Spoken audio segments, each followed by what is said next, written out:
Hey, this is Mr. Mitchell with a video about compounds. Go ahead and write down the questions and you can find the answers in the video.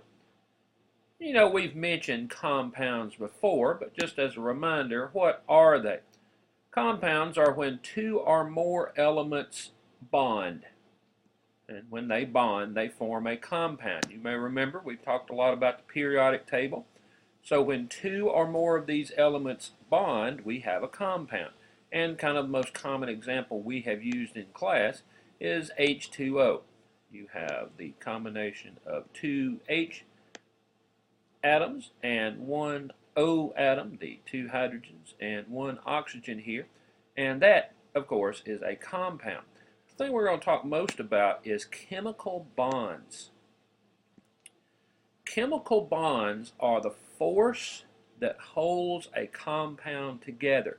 And you might be surprised to know that the forces that hold a compound together are different for each compound. Some of them are stronger, some of them are weaker. Now, we've mentioned compounds like NaCl, H2O. We've mentioned sugars, C6, H12, O6, for example.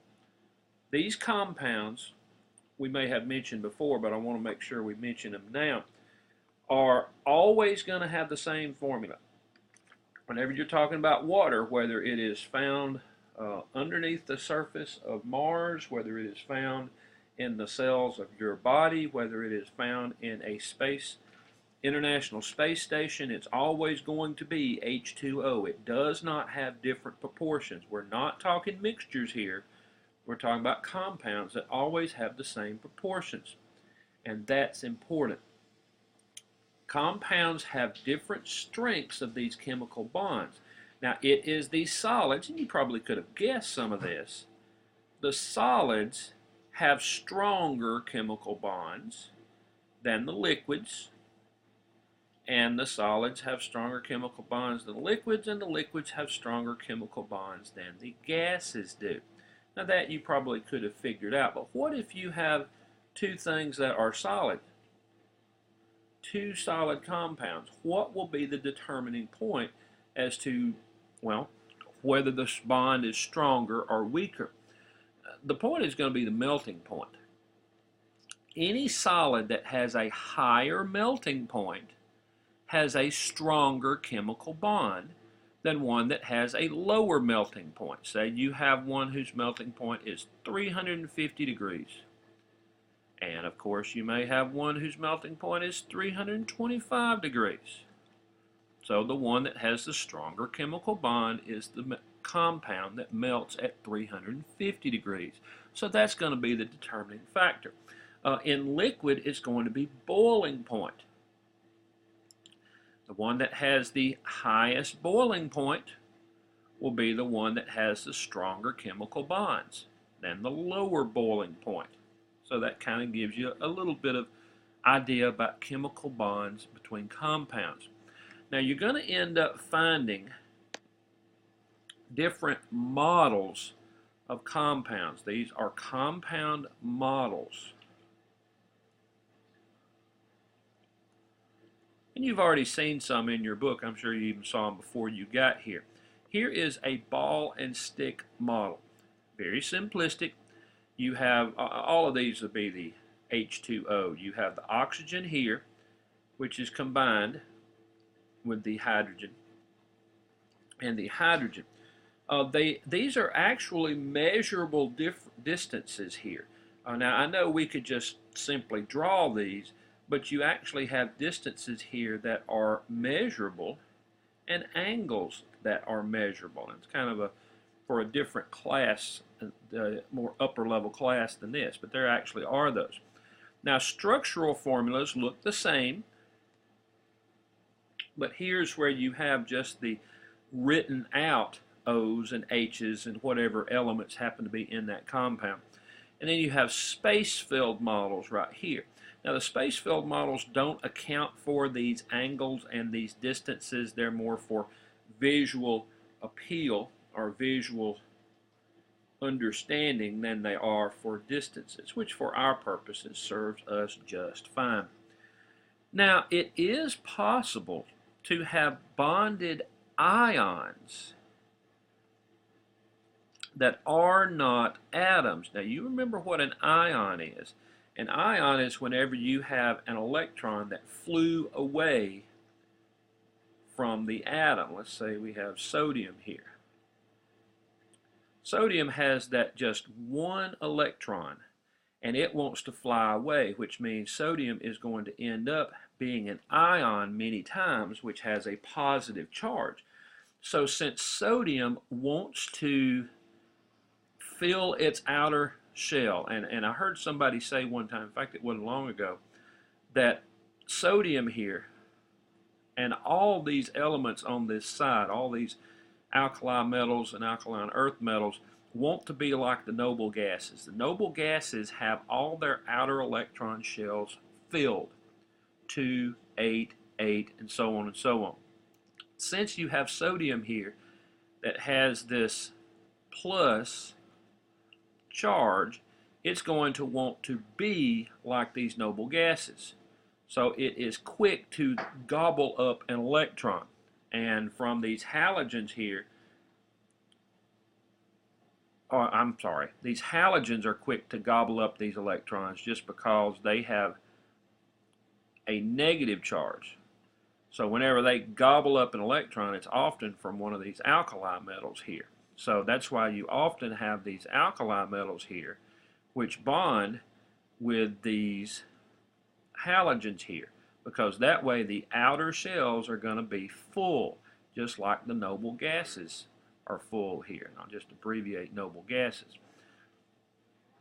Well, anyway, that's called an ionic bond. An ionic bond is whenever you have those ions which form a compound. Now, I'll kind of give you a hint. Ionic bonding almost always occurs with at least one metal. At least one metal. And if, when in doubt, look to see whether these are metals or not. Are one of these metals right here? Let's look on the chart. Yes, you may remember that the metals are from the metalloid line over. So whenever you talk about sodium, there's a metal. So that could kind of give you a hint that sodium chloride, NaCl, is an ionic bond. And you see what happens here. This sodium has this one electron here that wants to fly away. And when it flies away, it is so easily accepted by chlorine or one of these halogens over there. And as a result, you have them a bond between them, which forms a completely different substance. And you may remember that NaCl is table salt. Now, you do have some other things that can happen in ionic bonds. It's not just the ones that lead or lose one electron. You have, for example, Ca. Ca happens to be right here. Now, all these in these alkaline earth metals like Ca, their shell is a little bit different. They have two electrons that are easy to fly out.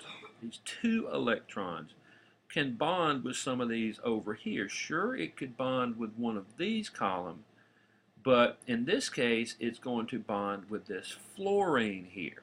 But notice the charge on the fluorine is going to be -1. So here's what happens. You have the two that want to fly away from calcium, which is what Ca is, and it's going to take one of them will go to one fluorine, and one of them will go to another fluorine, and that's when you have kind of like H2O. You have Ca and two of the fluorines right there. So the Ca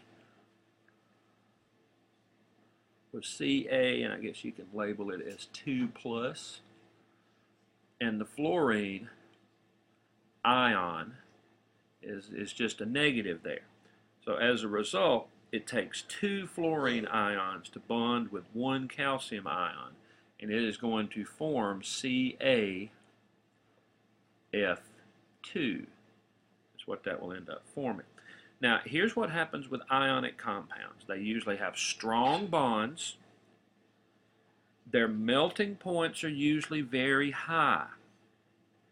And the solids do not conduct electricity.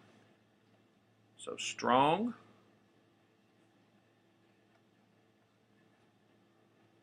high melting point, and solids don't conduct.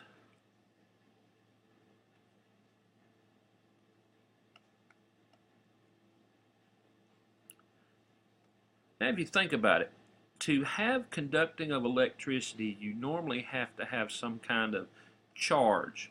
Whenever all these things bond, they suddenly do not have a charge anymore.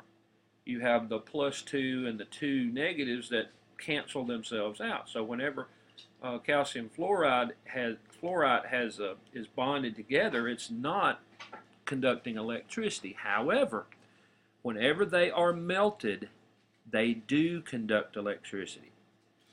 Now let's talk a little bit about metallic bonds. You don't normally think much about metallic bonds, but metallic bonds have to do with all these transition metals right here.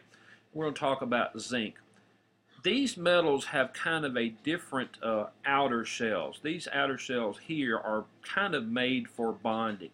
You don't find much bonding that goes on with these transition metals here, but here's an example of where you do have a metallic bond. Notice it is zinc and zinc. Most of these metallic bonds bond with themselves. These elements often bond with themselves.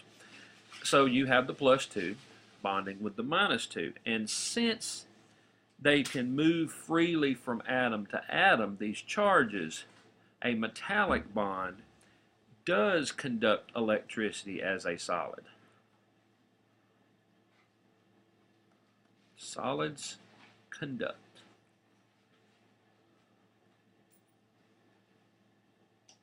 And that is in the metallic bonds.